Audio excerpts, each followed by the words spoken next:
সারা পান করবে। না না না না, আমি এটা চাই না।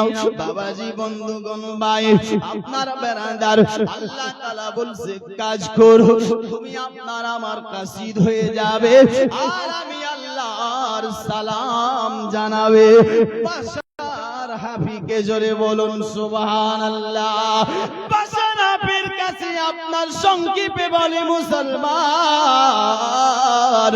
আপনার তিনি চলে আসলেন। ওই লোকটা চলে এসে বাশার হাফির ফ্যাক্টরির কাছে এসে দরজার মধ্যে আওয়াজ দিচ্ছে, দস্তক দিচ্ছে। দরজাটা খোলানো হলো, দরজাটা খুলতে নাই।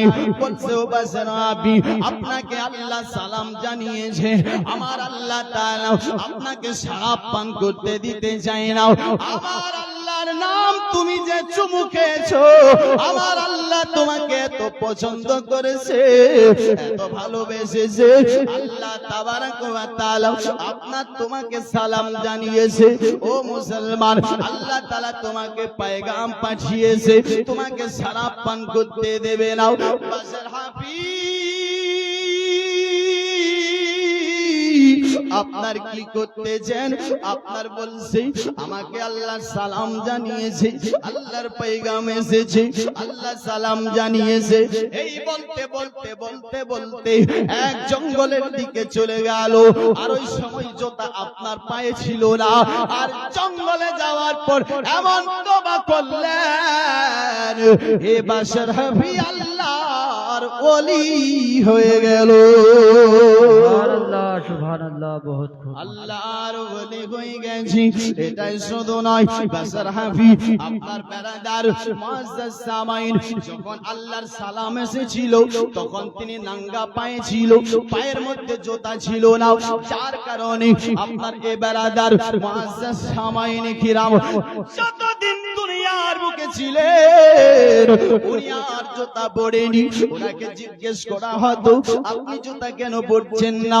উনি বলতেছি যখন আমার কাছে আল্লাহর সালাম এসেছে, আল্লাহর তরফ থেকে আল্লাহর সালাম এসেছিল, ওই সময় আমি নাঙ্গা পায়ে ছিলাম। যার কারণে আমি এটাকে আপনার আর পছন্দ করি না।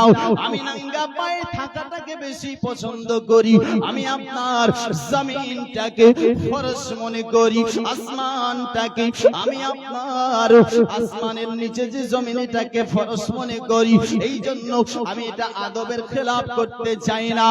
এ বেরাদার, আপনার বেরাদার বুজুর্গানে দ্বীন বয়ান করছেন কি জানেন? যে বাশার হাফি যেই জায়গার মধ্যে জঙ্গলে ছিলেন আল্লাহ তাআলা এলান করেছিলেন পশু পাখিদেরকে, ও পশু পাখিরা একটা কথা শোনো, আমার বাশার হাফি যেই জায়গায় থাকে তোমরা ও জায়গা পাখানা পেশাব করবে না। জোরে বলো, ওই জায়গাতে পাখানা পেশাবও করবে না। দোস্ত বন্ধুগণ ভাই, মুআজ্জাজ সামাইনে কেরাম ইনি তওবা করেছিলেন। এনার কাছে শরাবের ফ্যাক্টরি ছিল, শরাব তৈরি হতেন, কিন্তু তারপর দেখেন আল্লাহ তাকে এই বিসমিল্লাহ আল্লাহর নামটা শুধু চুমু খাওয়াতে কত তাকে আপনার বেরাদার তিনি আল্লাহর ওলি হয়ে গেলেন। তাহলে চিন্তা করে দেখেন, আপনি আমি বেরাদার এ নবীর আশিক, আপনি আমি নবীর প্রেমিক, নবীর দিওয়ানা মাস্তানা, আপনি আমিও যদি আল্লাহকে ডাকি মুসলমান দুনিয়াতে পাপ করেছেন, দুনিয়াতে গুনাহ করেছেন, আপনার নিশিরাইতে আপনি উঠে আল্লাহর কাছে প্রার্থনা করেন রব্বুল আলামিন আমি গুনাহ করেছি, আমি পাপ করেছি, আমাকে maaf করে দিন। আমার আল্লাহ বান্দাকে maaf করে দিবে। জোরে বলুন সুবহানাল্লাহ। দোস্ত বলার তো অনেক আছে, আমি সামনে যেতে চাই না, তবে আর দুটা ছন্দ পড়বো। আর ওখানে যারা বসে দাঁড়িয়ে আছেন ভাই